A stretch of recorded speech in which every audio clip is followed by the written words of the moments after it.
உங்களை பார்த்தா தானா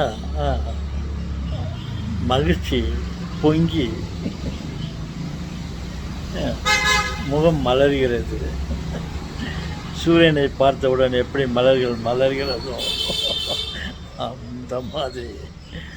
ஆமாம் சார், நாங்களும் பார்க்குறோம். நீங்கள் ஸ்டார்ட் பண்ணுறதுக்கு முன்னே அப்படிங்கிறது நீங்கள் ஸ்டார்ட் பண்ண உடனே அது பொன்முறை. ஓகே, அது அதுதான் பாருங்க. என்னம்மா என்னத்தை பார்க்கட்டும். ஒன்றும் ஏன்னா நீ தாத்தா முதல் பேசுங்களேன்னு சொல்கிறீங்களே சொல்லுங்களே. ஆமாம் தாத்தா. ஓகே, இந்த பொன்மொழிகள், அறிவுரைகள் போன்ற சில வார்த்தைகளே இருக்கிறது. அது யார் யார் கடைப்பிடிக்கிறார்கள் தாத்தா? ஆமாவா செல்வங்களே? எதை யார் கடைப்பிடிக்கிறார்கள் என்று சொல்லுகிறீர்கள் என் செல்வங்களே? தாத்தாவே, நான் சொல்கிறேன் கேளுங்க தாத்தாவே. சொல்லுவார்கள், பொறுமை கடலினும் பெரியது. நான் தாத்தா பாலிசியை சொல்லுகிறீங்க. ஓகே, பொறுமை சமுத்திரத்தை விட பெரியது. பொறுத்தவன் பூமி ஆழ்வான். ஆத்திரக்காரனுக்கு புத்தி மட்டு, நிதானம் பிரதானம் இன்னும் சொல்கிறாங்களே. அதில் இவைகளெல்லாம் யார் கடைப்பிடிக்கிறார்கள் தாத்தா? அதிகபட்சமாக சொன்னால் கடவுள் கடைப்பிடிக்கிறார். கடவுள் அதையெல்லாம் பயன்படுத்தி கொள்கிறார். இந்த அரசர்கள் அவர்களுக்கு நிதான புத்தி இல்லை. வான்னு சொல்லுது நான் வளர்த்த ஆண் கோழி. ஓகே, அது பெட்டை கோழி இருந்தால் நான் வளர்த்த பெட்டை கோழி முட்டை ஈட்டும் அப்படி என்று. இது ஆண் கோழி, வீரன் சூரன், கொக்கரிக்கிறது. கோழி கொக்கரிக்கிறதுன்னு சொன்னாங்கல்ல சேவல். ஆமாடா, உன்னை பற்றி தான் சொல்லியிருக்கிறோம். ஓகே தாத்தா, விஷயத்துக்கு வாங்க தாத்தா. அரசர்களுக்கு அவசர புத்தி, ஆண்டவனுக்கு நிதான புத்தி. தாத்தா நீங்கள் சும்மா ஓ நீ கூட சொல்கிறியா? சரி, ஒரு உதாரணத்தோடு சொல்லு அப்படின்னு நான் வளர்த்த கோழி சொல்லுது. நீங்களும் அப்படி தான் கேட்கிறீர்கள். எப்படி தாத்தா சொல்லுவீர்கள்? அரசனுக்கு அவசர புத்தி, ஆண்டவனுக்கு நிதான புத்தி, எப்படி தாத்தா சொல்கிறீங்களா? நீங்கள் சரியாக சொன்னாக்கா நாங்கள்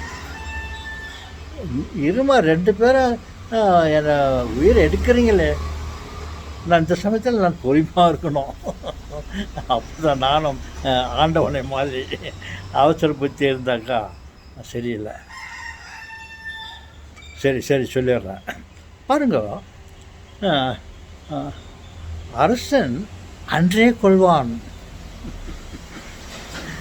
தெய்வம் நின்று கொள்ளும், நிதானமாக கொள்ளும் என்று சொல்வார்கள். போதுமா? போதாது தாத்தா, இன்னும் அழுத்தமாக சொல்லுங்கள். நல்ல உதாரணத்தை சொல்லுங்கள். சரி, அரசனுக்கு எப்படி அவசர புத்தி என்று கேட்பீர்களே எவனால்? நாங்கள் கேட்கிறோம், நீங்கள் சொல்வீர்களே எவனால் தாத்தா?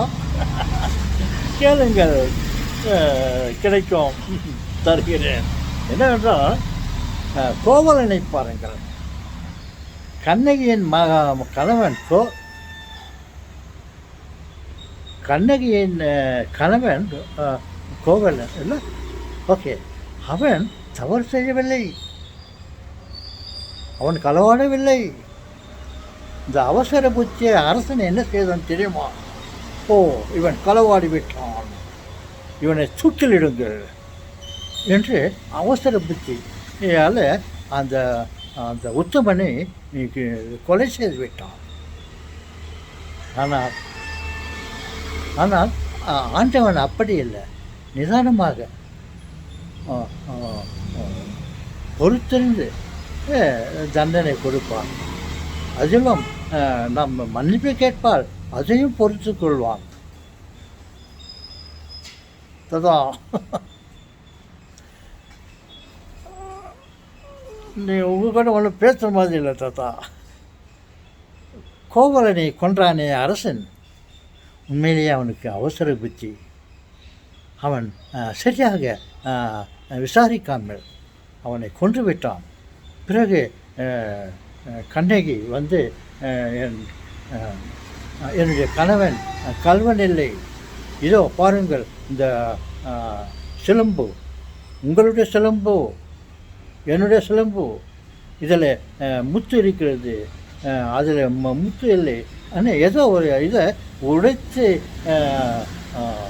அந்த அந்த அந்த அந்த பேர் இப்போதான் சொன்ன சிலம்பு அதை உடைத்து நிரூபித்து காட்டினான். அதன் பிறகு அரசன், ஓ, நான் தவறு செய்து விட்டேனே என்று வேதனைப்பட்டான். அதே போலத்தான் மதுரை வீரனும் அவருடைய கதை அப்படித்தான் வருகிறது. அவசரப்பட்டு அவனுடைய காலை வெட்டி விட்டார்கள் அரசர்கள். ஆண்டவன் அப்படி இல்லை. அவர் நாம் செய்த தவறை உணர்ந்து அவரிடம் மன்னிப்பு கேட்டால் மன்னிப்பான். மன்னிப்பார் இன்னும் சொல்லிட்டோம்ல. ஓகே, அப்படி சொல்வாங்களே. அந்த பொன்மொழிகளை கடைப்பிடிப்பவர்கள் ஆண்டவனை கடைப்பிடிப்பவர்கள் யார் என்றால் ஆண்டவன் தான், அரசன் இல்லை.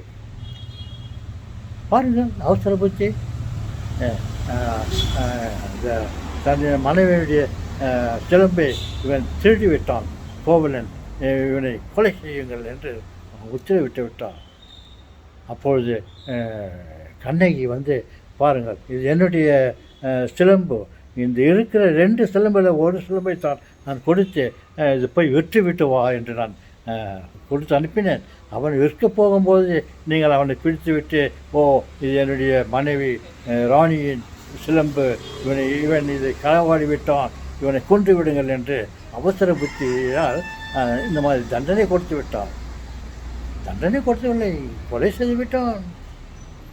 அதற்குத்தான் அரசர்களால் அவசர புத்திக்காரர்கள் என்று சொல்ல வேண்டிய நிலைமை வருகிறது.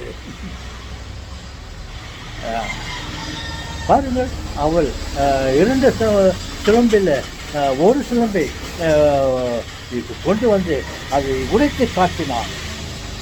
இதில் பாருங்கள், இதில் முத்து இருக்கிறது.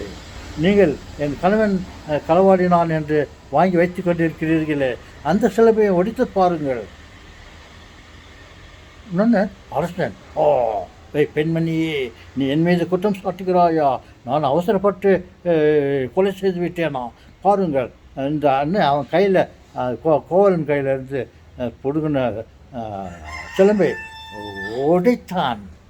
அதில் முத்துக்கள் இருந்தது, இவளுடைய சிலம்பில் முத்துக்கள் இருந்தது. சிரித்து போனான் அரசன். அப்படியா என்று ராணியினுடைய அடுத்த சிலம்பை ஒடித்து பார்த்தான். அதில் முத்துக்கள் இல்லை, அது 2 முத்துக்கள் இல்லை. ஆனால் கண்ணகியுடைய சிலம்பில் முத்துக்கள் இருந்தது. இது இவனுடைய சொந்த பொருள். Hello, good morning. Okay, 1 minute, sir. I'm a little busy. Yeah, sure. Thank you. Okay, நண்பர் வந்து விட்டான். அவன் நண்பன் என்பதனால நம்பிக்கையோடு நான் சொன்னேன், நான் பிஸியாக இருக்கிறேன்னு. பெரிய மனது படைத்தவன் என்னுடைய நண்பன் இல்லையா? ஓ சாரி, ஐ கம் லேட்டர், உங்கள் வேலையை நீங்கள் தொடருங்கள் என்று பெருந்தன்மையாக சொல்லிவிட்டான். சொல்லிவிட்டு போய்விட்டான். இவனும் மனிதன். இதே இடத்தில் ஒருவேளை மற்றவர்கள் யாராவது இருந்திருந்தால் கோபித்து கொண்டிருப்பார்கள். என்னடா, நான் உன்னை பார்க்க சந்திக்க வந்தேன், நான் பிஸியாக இருக்கிறேன் என்று சொல்லிவிட்டாயே, ஓஹோ அப்படின்ட்டு வருவான். பார், இவனுக்கு நிதான புத்தி. ஓகே, சொல்லுங்களே. உங்கள் கேள்விக்கு பதில் சொல்லிவிட்டேன்டா. அரசர்கள் எல்லாமா அவசர புத்திக்காரர்கள். பாருங்கள், அவன் கோவல் கண்ணையுடைய கணவன் கோவலனை ஒரு நிரபராதியை குற்றவாளி என்று கொலை செய்து விட்டான். அதற்கு பிறகு அவனுக்கு தெரிய வந்தது, இவன் குற்றவாளி இல்லை, இவனை நாம் அவசரப்பட்டு கொலை செய்து விட்டோமே என்று. ஆண்டவனை பாருங்கள், அப்படி இல்லை. நாம் செய்த தவறுகளை நிதானித்து தண்டனை கொடுப்பார். அதையும் நாம் நம் தவறுகளை அவரிடம் கூறினால், சொல்லி நம் தவறுகளுக்காக நாம் மன வருத்தப்பட்டால், பாவ சங்கத்தினம் செய்தால் நமது பாவங்கள் மன்னிக்கப்படுகின்றன.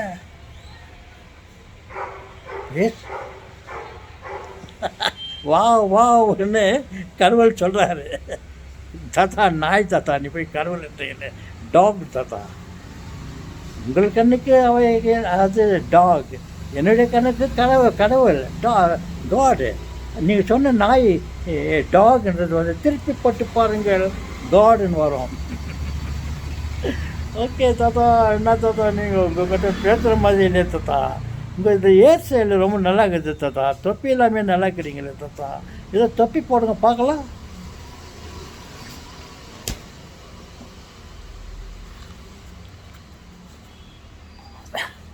ஓ, நீங்கள் அதை விட நல்லா இருக்கிறீங்க தாத்தா. ஒரு போர் வீரனை மாதிரி இருக்குங்க. உங்களுக்கு எல்லாமே சூட் ஆகிக்கிறது. ஆனால் ஜனங்க தான் அவங்க வீடியோவை பார்க்க மாட்டேங்கிறாங்க, பார்த்தாலையும் சப்ஸ்கிரைப் பண்ண மாட்டேங்கிறாங்க. இப்படியும் நம் உடன்பிறப்புகள் இருக்கிறது. நான் அதற்காக நான் கவலைப்படவில்லை, கோபித்துக் கொள்ளவில்லை. வீணாமாக அவர்கள் என்னுடைய வீடியோ பார்க்கட்டும், பார்த்து என்னுடைய சிந்தனைகளையும் சீக்கிரமாக முடிச்சுட்டேன்னு சொல்லுது. ஆமாம், 13 நிமிடங்கள் ஆகிவிட்டது. 13, நாளைக்கு என்னுடைய 13 பிறந்த நாள். ஜூலை 13ஆம் நாள் பிறந்த நாள். அதை பிறந்த நாளே இந்த செல்ஃபோன் டைம் காட்டுகிறது 13 என்று. எதிலும் ஒரு நன்மை இருக்கிறது.